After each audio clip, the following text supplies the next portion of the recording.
Anthony Joshua KOs Robert Helenius in the 7th round. Now, there's a lot to dissect about this fight. So, Robert Helenius came into this fight on a week's notice. He fought last Saturday.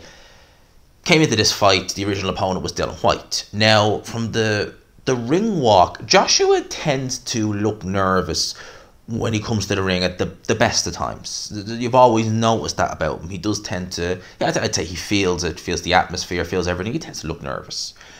From the opening bell in there, you could see on Joshua's face, he was really thinking a lot about what he was doing in there from a technical point of view, and also what was coming back from Robert Helenius. That's what I felt.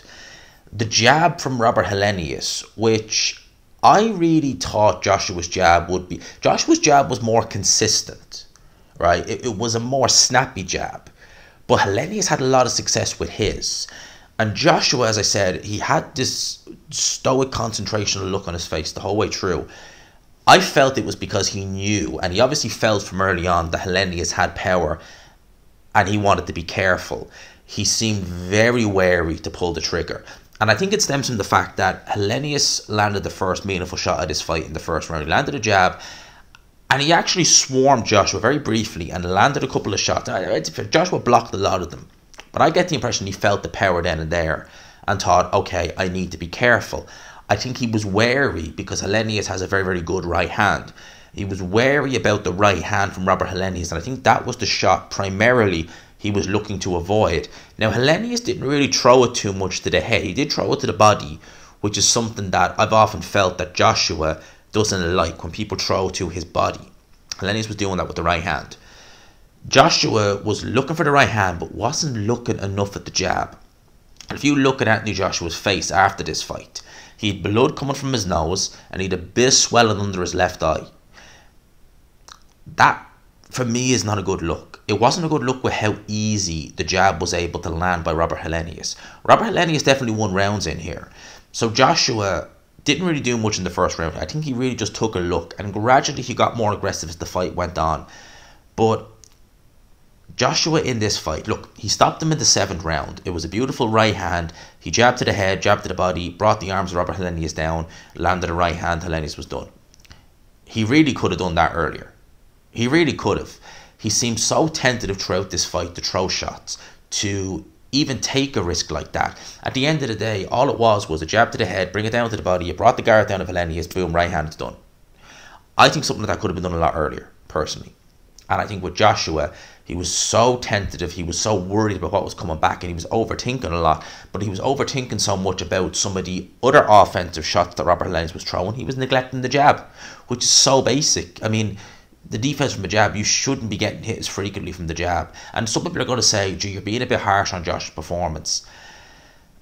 Look, if they're talking about putting him in there with Deontay Wilder, these are things that need to be iron tight against that man. They need to be flipping iron tight. There could be no defensive lapses, even with the jab. I know the jab from Wilder is not his strongest punch, but it sets up a lot of shots.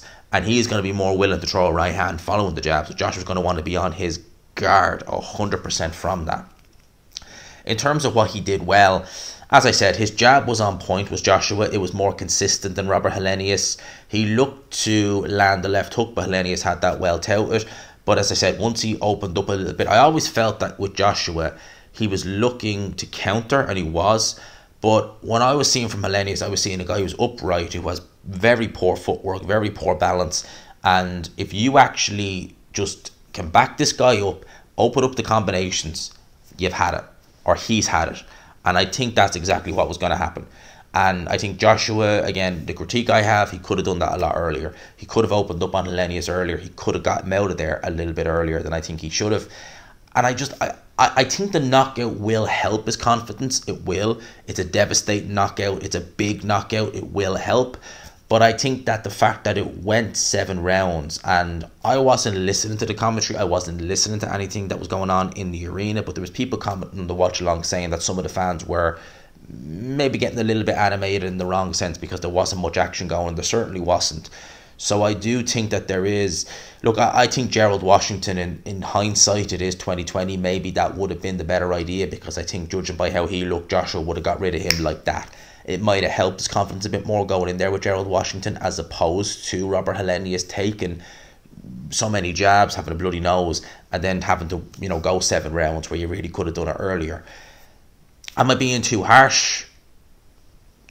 You want to put him in with Deontay Wilder next. You want to make sure that all this is ironed out. And if you're overthinking offense from Helenius, Wilder is going to be another story. And I just feel as though Joshua was just too tentative throughout this fight, and he didn't need to be.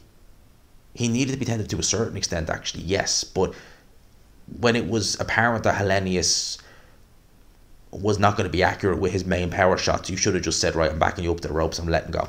And I think that's what you should have done. That's what I think you should have done. Am I being too harsh?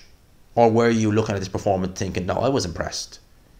Let me know your thoughts. I'm not going to go have this drag on.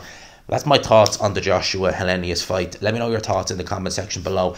If he does fight Deontay Wilder next, because I haven't seen any post-fight interviews, if he does fight Deontay Wilder next, who do you have? Do you take Deontay Wilder, or do you think Joshua will come good in that fight? Tony Bellew said on commentary, and it's one thing I do agree with, and Tony Bellew is, pro AJ, we know that.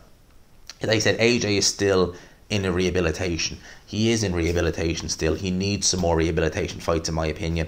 I know for the Saudis they want that money, but do they really truly need to do Wilder next? Can they not do a Gerald Washington? Could they not do another rehabilitation fight? Or is it a must, they must do the Wilder fight next? That's my question. Let me know your thoughts in the comments below. Hit the like button if you could. Hit subscribe, please. I appreciate it if you could, if you haven't already. We're only about 40 off 12,300, which I'd like to see. Hit subscribe if you haven't already. For now, lads and lassies, I'll leave it there. Peace.